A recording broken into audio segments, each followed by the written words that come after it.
नमस्कार, मैं हूं दिव्या और आप देख रहे हैं आंखें न्यूज 24। आइए सबसे पहले नजर डालते हैं आज के मुख्य समाचारों पर। नमस्कार, मैं अमित और आप देख रहे हैं आंखें न्यूज 24। बिहार के मुख्यमंत्री नीतीश कुमार आज कैबिनेट की बैठक करेंगे। मीडिया रिपोर्ट्स के अनुसार सीएम नीतीश कुमार आज अहम एजेंडों पर मुहर लगा सकते हैं। साथ ही सीएम नीतीश कुमार इस बैठक में युवाओं और सरकारी कर्मचारियों को बड़ा तोहफा भी दे सकते हैं। दरअसल मुख्यमंत्री नीतीश कुमार की अध्यक्षता में आज शाम 4 बजे राज्य कैबिनेट की अहम बैठक होने जा रही है। करीब 20 दिनों के अंतराल के बाद बुलाई गई इस बैठक को लेकर आम जनता से लेकर सरकारी महकमे तक बड़ी उम्मीदें लगाए बैठे हैं। ऐसा माना जा रहा है कि इस बैठक में कई महत्वपूर्ण फैसलों पर मुहर भी लग सकती है। वहीं मीडिया रिपोर्ट्स के अनुसार बैठक में बिहार सरकार के विभिन्न विभागों से जुड़े कई प्रस्तावों पर चर्चा संभावित है। वहीं खासतौर पर राज्य के करीब 10 लाख से अधिक सरकारी कर्मचारियों और पेंशन भोगियों के लिए महंगाई भत्ते यानी कि डीए में बढ़ोतरी का निर्णय भी लिया जा सकता है। फिलहाल कोई आधिकारिक सूचना सामने नहीं है। वहीं गौरतलब है कि पिछले 25 अप्रैल को हुई कैबिनेट बैठक में डीए वृद्धि को लेकर कोई फैसला नहीं हो सका था, जिससे कर्मचारियों में मायूसी देखी गई थी। वहीं इस बार सरकार की ओर से उन्हें राहत मिलने की पूरी संभावना दिख रही है। वहीं बैठक में युवाओं के लिए भी महत्वपूर्ण घोषणा की संभावना जताई जा रही है। ऐसे में कयास लगाए जा रहे हैं कि आज की बैठक में युवाओं के लिए नौकरी से जुड़ी नई योजनाओं या भर्तियों की घोषणा भी हो सकती है। कुल मिलाकर आज की बैठक न सिर्फ कर्मचारियों बल्कि बिहार के युवाओं के लिए भी बड़े तोहफे के साथ अहम साबित हो सकते हैं। नमस्कार, मैं अमित और आप देख रहे हैं आंखें न्यूज 24। लोजपा रामविलास पार्टी की प्रदेश कार्यकारिणी की बैठक हुई। वहीं मीडिया को संबोधित करते हुए पार्टी के नेता व लोकसभा सांसद अरुण भारती ने कहा कि बैठक में पारित सभी प्रस्ताव केवल पार्टी की राजनीतिक दिशा को स्पष्ट करते हैं, बल्कि सामाजिक न्याय, राष्ट्रहित, बहुजन नेतृत्व, संविधानवाद एवं मान्यवर लोक जनशक्ति पार्टी के संस्थापक पद्म भूषण स्वर्गीय रामविलास पासवान की विरासत को सम्मान देने की हमारी प्रतिबद्धता को भी प्रदर्शित करते हैं। आइए आपको सुनवाते हैं और क्या कुछ कह रहे हैं अरुण भारती। मतलब है कि हम लोग गठबंधन में हैं, गठबंधन की मर्यादाओं और सीमाओं में हैं। इसके बावजूद जो हमारी पार्टी की एक स्वतंत्र छवि है, जो पहचान है, जनता में जो इसका सम्मान है, हम उस सम्मान को खोने नहीं देंगे। और आने वाले चुनाव में हमारे जितने भी नेता हैं, हमारे कार्यकर्ता हैं, हमारे जो भी उम्मीदवार होंगे, हम जहां भी चुनाव लड़ेंगे, गठबंधन की मर्यादा के साथ साथ इस छवि को, इस आइडेंटिटी के प्रतीक को भी हम संरक्षित करेंगे। ये हमारी पार्टी का एक प्रस्ताव है। बैठक में चिराग पासवान विधानसभा चुनाव लड़ेंगे, इस पर भी सहमति बन गई है। हम लोगों ने ये कहा है इस प्रस्ताव में कि चिराग पासवान जी की क्योंकि हमारे नेताओं की, कार्यकर्ताओं की, और बिहार में जहां भी मैं गया हूँ, पंचायत में, गांव में, गली में, नुक्कड़ पे, सभी जगह से ये मांग आ रही है कि चिराग पासवान जी को एक बड़ी भूमिका बिहार चुनावों में और उसके बाद संभालनी चाहिए। तो हम लोगों ने एक प्रस्ताव दिया है कि इस बड़ी जिम्मेदारी के लिए उनसे आग्रह किया है। अब हम उनके जवाब का इंतजार करेंगे और उसके हिसाब से ही हमारी आगे की रणनीति बनेगी। सर आपने कहा है कि बड़ी जिम्मेदारी के साथ साथ बहुजन नेता के रूप में स्थापित करेंगे, तो क्या लग रहा है कि बहुजन नेता के रूप में अभी तक चिराग पासवान बिहार में स्थापित नहीं हुए और बड़ी जिम्मेदारी क्या है? देखिए, अभी तक चिराग पासवान जी को सिर्फ एक छोटे दायरे में आप हमेशा दलित नेता के रूप में प्रचारित करते रहे हैं। आप पूरा का पूरा हिंदी बेल्ट पकड़ लीजिए, आप एक समय याद कीजिए कि ऐसे नेता जिसकी हर समाज में, बहुजन में जहां उनकी स्वीकार्यता थी, ऐसे नेताओं के तौर पे अगर कोई नेता आज के दिन में उभर रहे हैं तो चिराग पासवान जी हैं। इसके बावजूद कई हलकों से, कई जगह से ये खबर उठती है, ये आवाज आती है कि नहीं, चिराग पासवान जी बस छोटे तबके के नेता है। हमारा ये प्रयास है कि चिराग पासवान जी के नेतृत्व का दायरा जो है, अब उसको जो भी लोग छोटे दायरे में बांध के रखना चाहते हैं, उससे निकाल करके इस दायरे को बड़ा किया जाए और उसमें समाज के हर तबके को, हर बहुजन को सम्मिलित किया जाए। लेकिन राहुल गांधी बिहार आ रहे हैं और बिहार आते ही उन्होंने बहुजनों को साधने की कोशिश की है। अम्बेडकर छात्रावास को अनुमति नहीं मिलने के बाद भी वहाँ पर उन्होंने अपना कार्यक्रम रखा। अब बिल्कुल देखिए, राहुल गांधी तो पॉलिटिकल टूरिस्ट है, हमेशा बिहार आते हैं सिर्फ घूमने के लिए, और उनका जो भी काम होता है सिर्फ और सिर्फ कैमरे के लिए होता है। दरभंगा में आए, अम्बेडकर छात्रावास गए, उन्होंने छात्रों को संबोधित किया, लेकिन यही बताइए, यही जहानाबाद के मखदूमपुर में जो मुश्किल से लगता है कि 150 किलोमीटर होगा, वहां पर जब दलित समाज के लोगों को प्रताड़ित किया गया, उत्पीड़ित किया गया, वहां पर नहीं गए, तो ये तो सिर्फ घूमने के लिए जा रहे हैं ना। और आप मुझे साथ में ये भी बताइए कि जो बार बार राहुल गांधी आते हैं, दलितों की बात करते हैं, चले जाते हैं।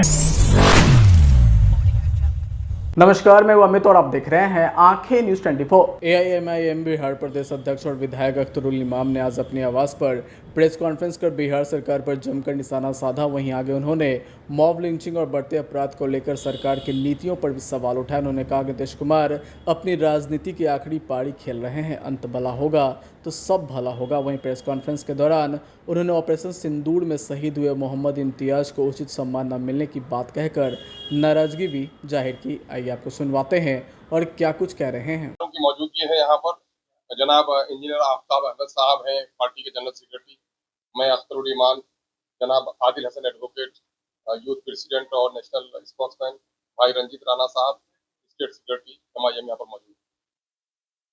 प्रेस के बंधुओं, हमने असल आप लोगों को आज दावत इस बात के लिए दी है कि नीतीश कुमार जी जो आपने वादा किया था कि हम कम्युनिज्म को, करप्शन को और क्राइम को बढ़ने नहीं देंगे, लेकिन नीतीश कुमार के राज में आज क्राइम पे इंतहा माने आसमान पर पहुंचा हुआ है। करप्शन की तो गंगा बह रही है।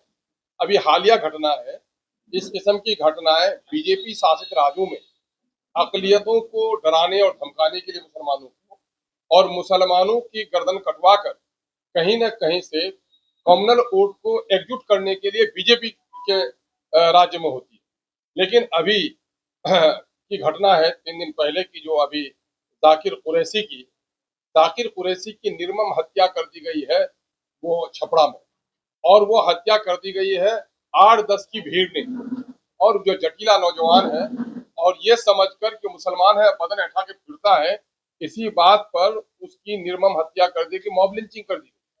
और अफसोस इस बात का है कि उसके यहाँ जिनके यहाँ मॉब लिंचिंग हुई, कोई जिम्मेदार अकलियती उमूर के वजीर गए, मगरमच्छ के आंसू बहाकर आ गए।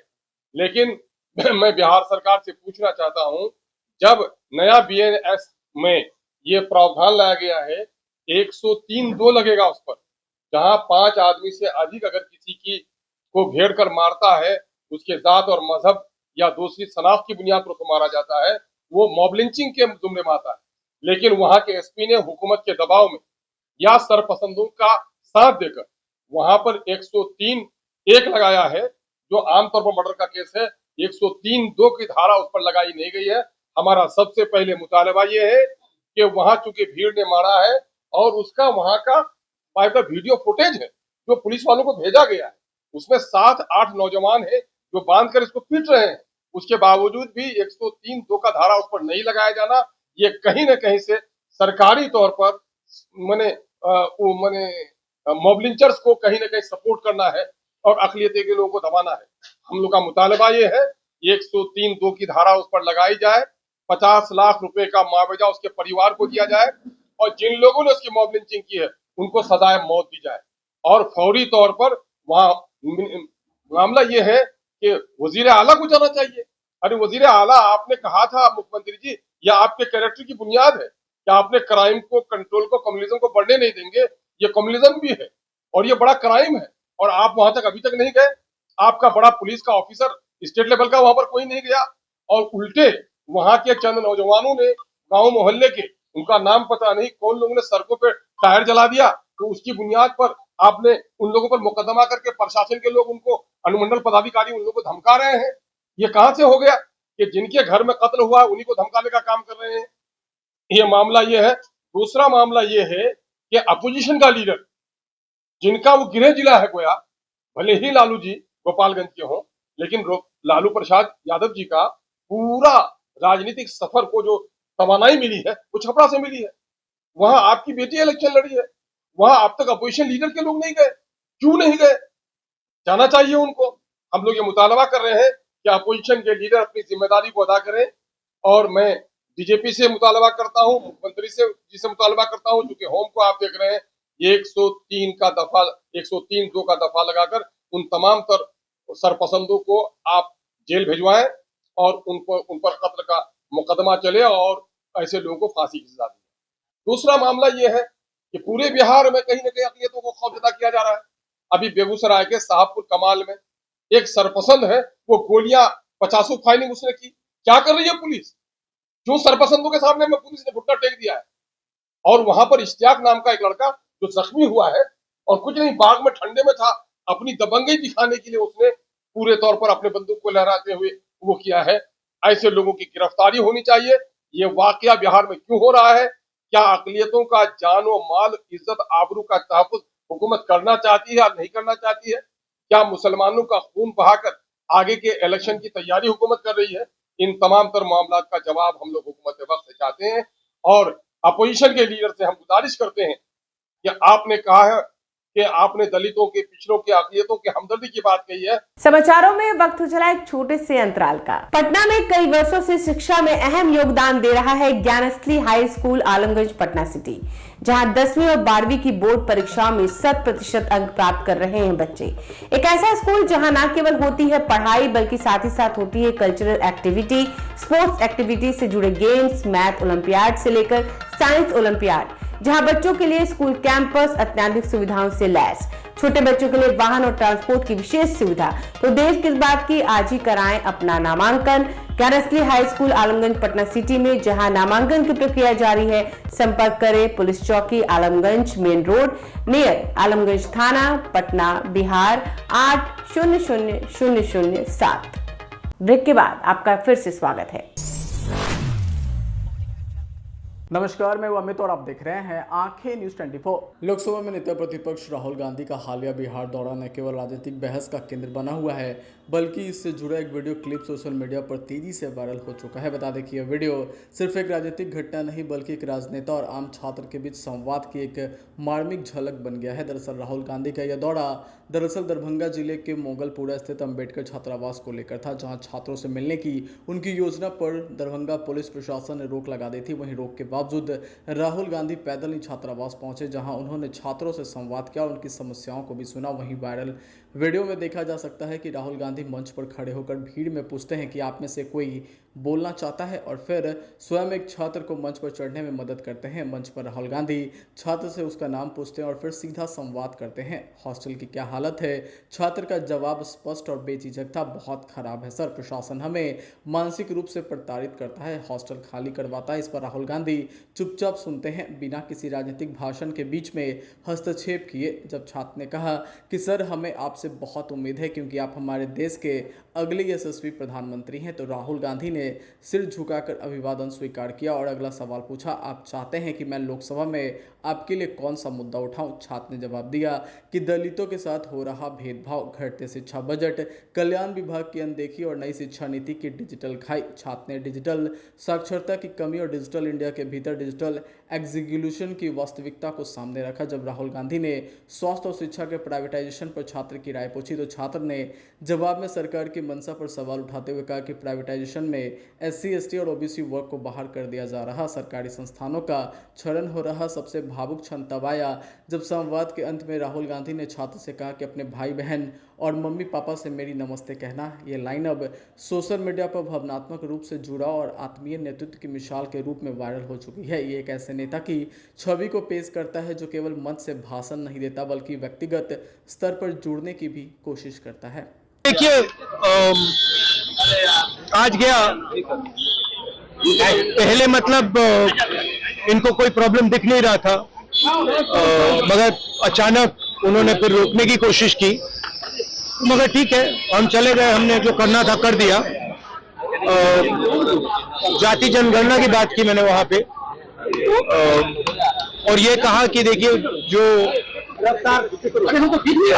प्राइवेट यूनिवर्सिटीज कॉलेजेस में कानून है कि रिजर्वेशन होना चाहिए, वो कानून लागू हो और 50% की जो दीवार है रिजर्वेशन वाली वो तोड़ जाए।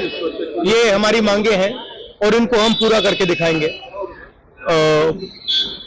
जो हॉस्टल था अंदर जाने नहीं दिया, फिर बाद में मुझे फोटोग्राफ्स दिखाई गई और पता लगा क्यों नहीं जाने दिया, मतलब हालत बहुत खराब थी, मगर जो मैंने कहना था वहाँ कह दिया। Thank you.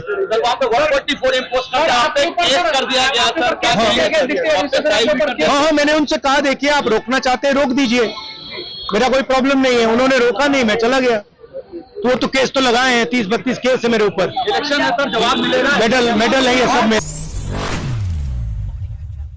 नमस्कार, मैं हूं अमित और आप देख रहे हैं आंखें न्यूज 24। कांग्रेस नेता राहुल गांधी के बिहार दौरे पर केंद्रीय मंत्री एवं हिंदुस्तान अवाम मोर्चा हम के संरक्षक जीतन राम मांझी ने तंज कसा है। दरअसल उन्होंने कहा कि राहुल गांधी के बिहार दौरे ने आगामी बिहार विधानसभा चुनाव में एनडीए की जीत तय कर दी है। जीतन राम मांझी ने तंज कसते हुए कहा कि बिहार में एक बार फिर से एनडीए की सरकार बनेगी, क्योंकि पूरी दुनिया जानती है कि जहां कहीं भी राहुल गांधी जाते हैं वहां कांग्रेस का खात्मा करवा कर ही दम लेते हैं। इसलिए कहा जाता है कि राहुल बाबा इन, कांग्रेस आउट। वहीं जीतन राम मांझी ने गुरुवार को मीडिया से बातचीत के दौरान लोकसभा में नेता प्रतिपक्ष राहुल गांधी पर जमकर निशाना साधा। दरअसल उन्होंने कहा कि राहुल गांधी का मकसद दलित छात्रों से संवाद करने का नहीं, वे चुनावी एजेंडा साधते हुए बिहार में दलितों का वोट धोखे से हासिल करना चाहते हैं, जो कभी पूरा नहीं होने वाला है। जीतन राम मांझी ने राहुल गांधी के लिए बिहार की जनता का सिर्फ और सिर्फ एक संदेश है, जय मोदी, जय नीतीश। बता दें कि कांग्रेस सांसद राहुल गांधी गुरुवार को एक दिवसीय बिहार दौरे पर रहे, जिन्होंने दरभंगा में अंबेडकर छात्रावास पहुंचकर छात्रों से संवाद किया। इसके बाद पटना में आकर सामाजिक कार्यकर्ताओं के साथ ज्योतिबा फुले के जीवन पर आधारित फिल्म देखी। वहीं राहुल गांधी के बिहार दौरे पर जमकर राजनीति भी हुई। कांग्रेस पार्टी ने आरोप लगाया कि पुलिस और प्रशासन ने दरभंगा में राहुल को छात्रावास में जाने की इजाजत नहीं दी। वहीं एनडीए नेताओं ने राहुल गांधी को छात्रों के बीच जाकर राजनीति न करने की नसीहत भी दे डाली है। आज के लिए बस इतना ही। अगली बार हम फिर हाजिर होंगे, तब तक के लिए देखते रहिए आंखें न्यूज 24। अगर आपने अभी तक हमारे चैनल को सब्सक्राइब नहीं किया है तो हमारे चैनल को जल्द से जल्द सब्सक्राइब करें, लाइक करें, शेयर करें और कमेंट करें।